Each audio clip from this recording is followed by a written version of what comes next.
Hello and welcome to another movie review from New Catholic Generation. I am Ned Burry from Parables of the Film Industry. Yeah, he's actually under there. Yes, I am actually under here. Just thought it'd be appropriate to wear it because, after all, it is Halloween. Or at least we're filming this before Halloween, but it will be up on Halloween. And this is Renée from Reborn Pure. Yes, that's correct. Joseph Palmer from The Catholic Apologist, and David from Catholic Contrast. Yeah. And today we are reviewing The Exorcist. And boy, it was actually a doozy. I have to admit, as you guys know, I'm a huge horror buff, and this is actually my first time of watching The Exorcist. I can't believe that. Yeah, I know. Yeah, Renee's the only one of us that's actually seen it before. Yeah, I'm actually very weirded out by that. The horror buff hasn't seen it yet. Renee, sorry. Get with it, guys. What even? I don't even understand. But yes, The Exorcist came out in 1973, and horror films have never really been that, critically acclaimed from film critics, are mainly just loved by, just people who go to the movie theater. But this was one of the first, there were a few other horror films before this, that was extremely critically acclaimed by movie critics, to the point where it actually was nominated for many Oscars, including Best Picture, and it did win Best Writing Screenplay based on material from another medium, and it also won Best Sound. It also did win, though, a Golden Globe for Best Picture. So, for a horror film, this is actually extremely impressive. Mm-hmm. And I was very surprised that a horror film, especially, a heavily spiritual one such as The Exorcist, was actually able to win that many awards. Yeah. And another fact, The Exorcist was based off of a novel, which is called The Exorcist, and it was also based off of real-life events of exorcisms, but one in particular, which was the story of Roland Doe, whose name wasn't actually Roland Doe. It was just a... That's his pseudonym to protect his privacy. Exactly. I didn't mean to laugh. It sounded like rolling dough. Rolling dough. I was like... They see me rolling. Anyway. Well, this film was very successful, right? The producers were definitely rolling in the dough. Oh, they were definitely rolling in the dough. I just meant with the rolling pin, but anyway. Yeah, and actually, it had a very, very small budget of $12 million.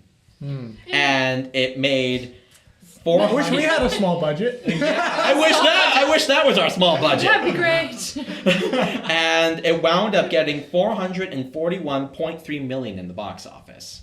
Wow, that's an incredible ratio. Profit, but... Yeah, it was. That's awesome. That's almost as good a ratio as God's Not Dead.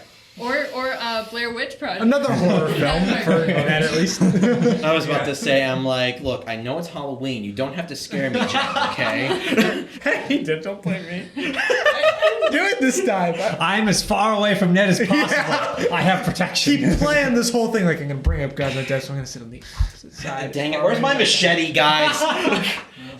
Anyway, I guess we'll go ahead and start off. So, we'll start it with you, David. What did you think? The first thing I asked Ned when we started watching this movie was actually, when was this film made? Because it starts out in this really cool archaeological place. There's tons and tons of extras and camels all over the place. And I was wondering, how much of this could be effects, CGI or anything. It's made in the 1970s. Obviously, no CGI whatsoever. Entirely practical effects. So the practical effects in this film were pretty impressive. Quite phenomenal to imagine doing all the different effects they did with the possessed girl, with all the different objects that went all over the place, all the makeup job, all the acting performances as well. It really was technically and physically as performance an incredibly well done movie.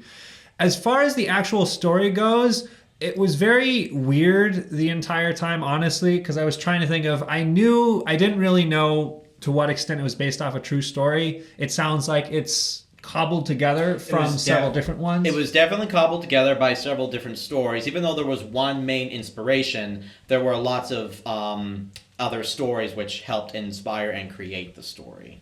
Yeah, and I know that at least off the bat, there's a couple different ways the story was embellished, but Okay. it was hard for me basically watching it. Is like a lot of the times I was like, I really can't imagine it actually going down like that, which I'm sure we'll get into later. But that was basically my thoughts. And Joe, what'd you think? Oh, by the way, this was Joe's first horror movie that he's ever watched. Wait, but just first horror movie ever? I think so. No, I can't remember. But seeing I another thought one. you've seen God's Not Dead. I mean, I was thinking of Larry Boy and the Rumor Weed. Now that was scary. Okay, Actually, that was terrifying. Yeah, that's no messing around there. That was a scary movie. That was actually scary. It was very interesting. For one, I was expecting it to be a little bit scarier, kind of just from the build up that we had. But that wasn't the main point of it. Like, it's a horror movie, but it's not like horror isn't the main point of the story plot. So it's No, not it's like not. I was like disappointed or anything. It was definitely a well put together movie. Actually, something else I would say is that some of those camera shots, especially for that time, I was looking at some of these. I'm just like, that's actually really good.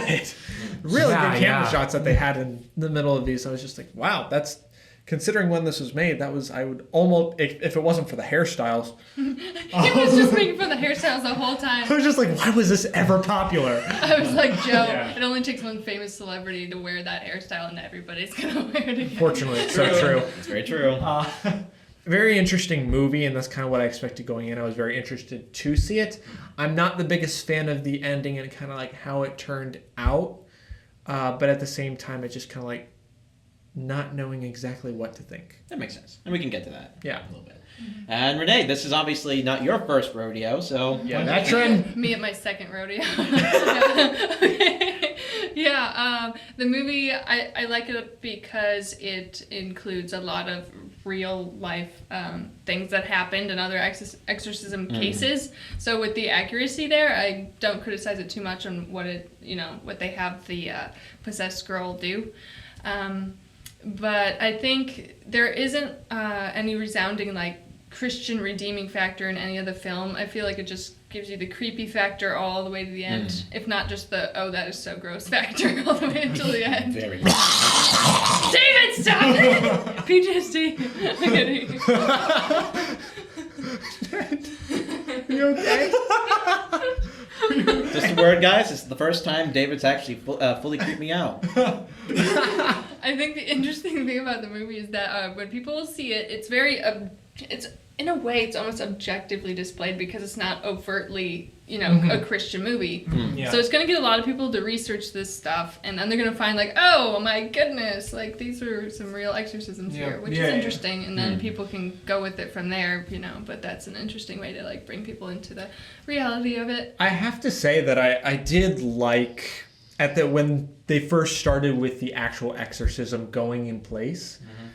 I did very much like how it was not easy, and it was just it took after they were done with the first try of it, they're just let's take a break until we continue because it's exhausting to perform an exorcism, and it sometimes if the demon has such a strong hold, then it's not a piece of cake. Mentally, physically, spiritually, Yeah, psychologically, all of it. Yeah. So even though you could say, oh, maybe the struggle was for cinematic effect, it was still very realistic as to what an actual exorcism would be like.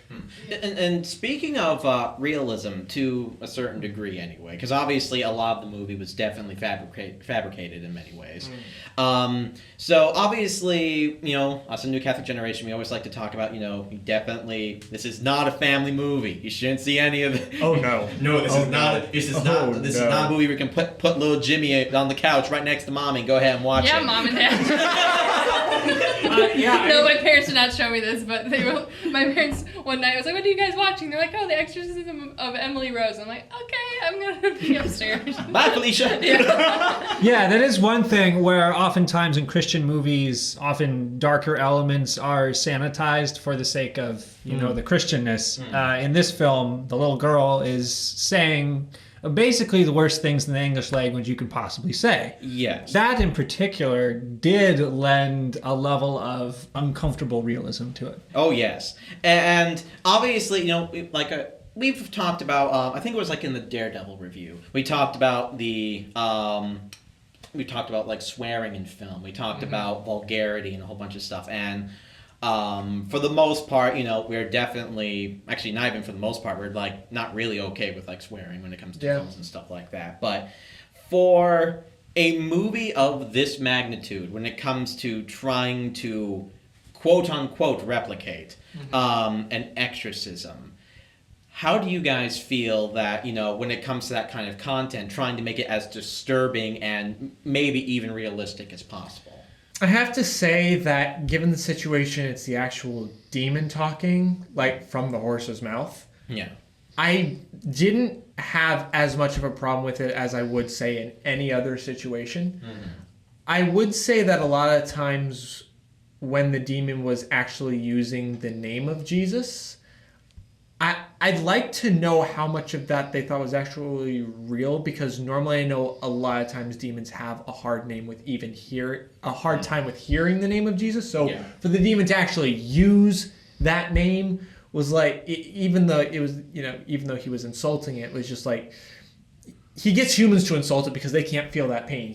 Demons feel the pain of the power of the name of Jesus. So like, I don't know how real that actually was. After like doing a little bit more research on it, it was, as I stated, the movie was definitely heavily fabricated, and the overall story was heavily fabricated, because although they did have an actual exorcist helping out with the creation of the film, obviously to try and make it as disturbing as possible, they basically tried to throw as much as they possibly could, along with the bloody kitchen sink, to go ahead and disturb cinematic audiences.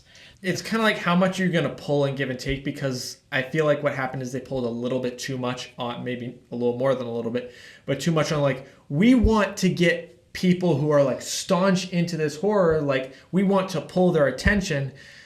Then you kind of come at the expense of stuff that, for instance, as Catholics would be really important details. Right. So, like, I don't know how much the actual Exorcist had to do, or if he had any objections to this. But He was mainly there for consultation purposes. I think for the most part, the priest characters were done pretty well. They were done respectfully. Honestly, a lot of the movies that we have seen that have Catholic priests in them, I think this is probably the most respectful. That joke about Dominicans, though. Oh, that was glorious. That they had to consult a Catholic for that. They had to. Absolutely had to. There's this one scene which we all thought was just absolutely hilarious, and just shows you have to put comedy in horror. Honestly, my favorite part of the movie. I can understand that. There's this one scene where an inspector is talking to the main Catholic priest of the movie, and he is like asking like all these questions about like, hey, do you know anything about witchcraft, or do you know about this guy who looked like he might have committed suicide or maybe was murdered? And finally, when it comes down to it, the priest says, why don't you just go ahead and go and ask the Dominicans over there and stop bothering me? because the priest was a Jesuit. And I'm just like, that's funny. The Dominicans would know. Yeah, the Dominicans would know. Stop bothering me. Another question I would probably have. So, obviously, a lot of people do have some negative connotations towards horror films, where they think that the content itself is very negative. It leaves a negative impact on society as a whole and on the viewers and whatnot. But now, this is not 100% confirmed. They were merely rumors that came out around the time that the movie came out. But apparently, after many Catholics went to go see this movie, apparently there were extremely huge confession lines made right after viewing the movie. And honestly, I was wondering what you guys might think, because obviously horror films, at least in my opinion, can have some good impact on you. And I think, at least in my opinion, that this is honestly one of the best impacts a horror film could have. After watching, it's like, I should go to confession, guys! So, I was wondering, what do you guys think about that? I think this dives into how the church defines contrition. So there are two types of contrition. There's being sorry out of fear of hell. Right. And there's being so perfect and imperfect contrition. Imperfect contrition is what I just mentioned. Right. Fear of hell. Perfect contrition is not wanting to sin out of love for God. Now, you can go to confession and have imperfect confession. The goal of imperfect contrition is you might have it, but the goal is to not stay there. You can use it as a stepping stool to get to perfect contrition, so that you're just doing like out of love for God. So I guess my concern would be that, especially considering that the ending ended up being, you know, a quick summary because we're going to talk about this. Oh yeah, we will. But in the end, the priests take a break from the exorcism. One of them goes to the restroom. The other one goes in and does kind of what he's not supposed to do, and like lets the demon like talk to him some, and then he leaves, and the other priest comes back in. That other priest that left comes back in, the main priest, and the demon had killed the main exorcist priest, and then this priest got angry and started coming after the demon who was possessed. The demon started to possess the priest, but then he was like fighting it, and then he like threw himself out the window and died, and then the demon was somehow gone. I guess considering that ending, as far as somebody looking at that in a sense of contrition, it very much could seem like yeah, it emphasizes that demons have power, are powerful and are scary and are real. At the same time, it could also be like, they're extremely powerful, and not even this exorcist could do. It was just an accident that somehow got the demon out, but it wasn't even the exorcist because the demon was so powerful. So although imperfect contrition can be a good thing, I just hope that wasn't like the only step where people would stop at when going to confession. Because there's like a little bit of like non-truth in the exaggerated fact, like it worries me. Yeah, but like obviously because each person takes things differently, and they are actually going to the sacrament of confession and seeking the actual graces. So it isn't leading everybody to despair because they're actually going and seeking the graces. So yeah.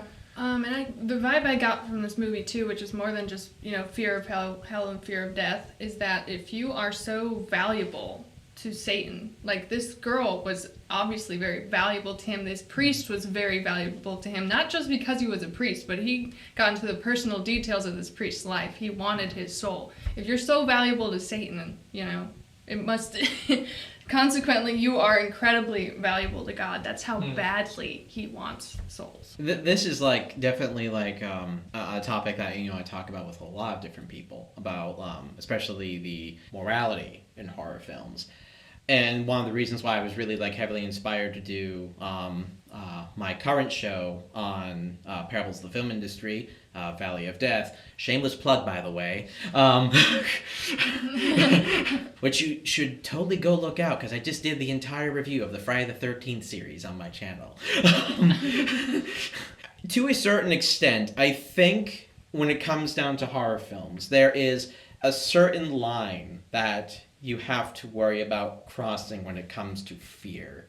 Because obviously you should not unrealistically try to scare someone out of their sin or scare morality into them. But it is something that you should definitely bring to the forefront and be like, this is a very real thing. This is a very real topic. This is stuff that happens in the world all the time. Not necessarily possessions, but other things that occur in horror films. And as much as some people might like to go ahead and turn a blind eye to like, that's too scary, that's too real, that's too violent, that's too, it's too much. And I can completely understand that if you cannot take that content. But it is something that a lot of people do really need to realize that, the devil's real, guys. This is something that you really should actually try to... There is such thing as a holy fear. Fear has a very negative connotation, but there is definitely such thing as a holy fear. So being scared in and of itself isn't necessarily a bad thing. A lot of it really does depend on the content. I think also there's a thing where you see this in biblical translations where they talk oftentimes very much in the Old Testament how all these people feared the Lord. And what does that mean? Does it mean Right. they're literally like scared of God? It's the seventh gift of the Holy Spirit. It means that they respect his status and They honor him And as they God. Yeah, it's honor, They yeah. fear being without him as well.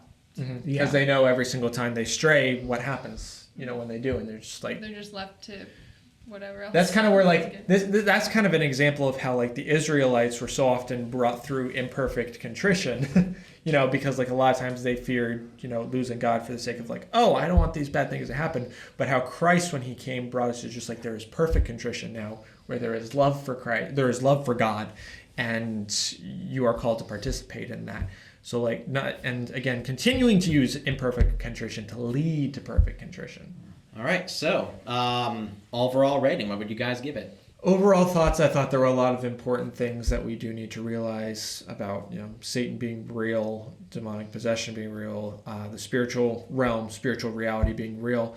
Not always a fan of how they did certain things, though, and I thought there were a lot of points that, like, especially coming from a Catholic perspective, that if you wanted to really make, I guess, a really good point spiritually, obviously it doesn't seem like that's what they were trying to do, but overall, I think that there were a lot of areas that could have been improved on, while there were a lot of things that were very important for us to realize, because we get so caught up in the happy, nice, fuzzy stuff a lot of times in our culture, that even in our faith, a lot of times in our church, we get caught up in that too much. And it's good to realize this stuff that's uncomfortable sometimes. Yeah, I think the movie is important because it does show it represents something that's out there that's very real, and we know there's a lot of darkness and evil things out there in the world. You just think about, if you think about like real Satanists that are just hush under the cover that you don't really hear about, and then you hear about like rituals and stuff that go on, but even outside of Satanism, there are just so many like disgusting, terrible things that go on in the world, every single day. And we know that there is somebody behind those things, and it's not just bad energy or just people, and that's who was supposedly in the body of this girl in the movie. So I feel like it was okay to really bring it up and exaggerate it, but I don't recall anybody actually being possessed by the devil himself, but like lots of spirits and stuff that might have said they were Satan once or twice, but not this like I'm the devil 24/7 thing. That I think was exaggerated. But when it came to how gross and disgusting and like vile, the language was and the actions were, I do remember a lot of those being true.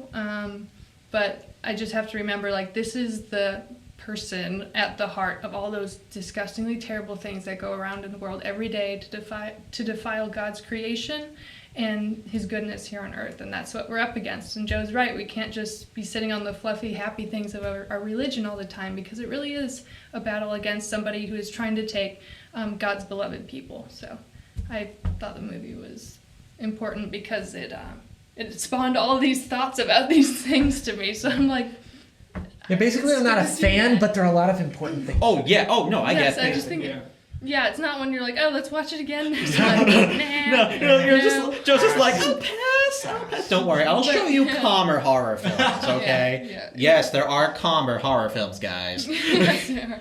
With a lot of money and time and even research was put into it on a topic that really gets your thoughts going, and even your spiritual life, like Ned was saying about the confession lines. So I'm glad it's out there.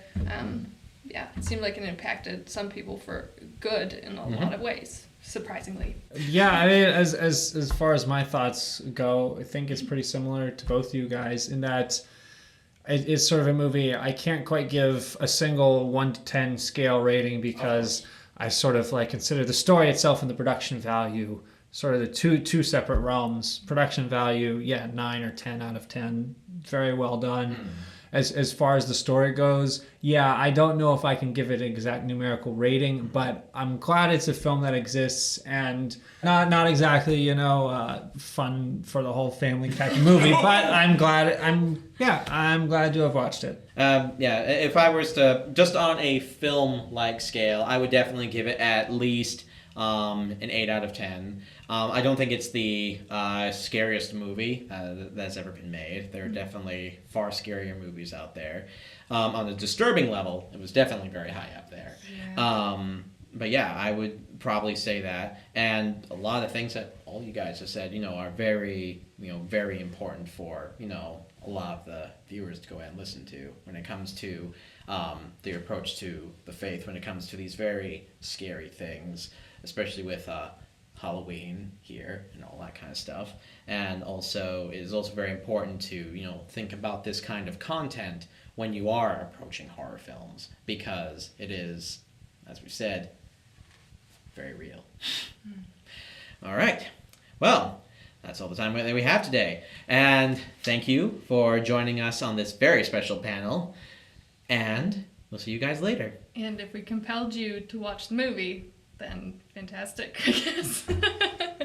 HorrorNet approves. Sorry. The word compel is stuck in my head after seeing that movie. Compel. All right. We'll see you guys later. God bless you all and have a happy Halloween. Bye, guys. Oh my gosh, I get to do like the fancy hand things instead of having to close it out. But I'm gonna shoot lightning bolts at the screen.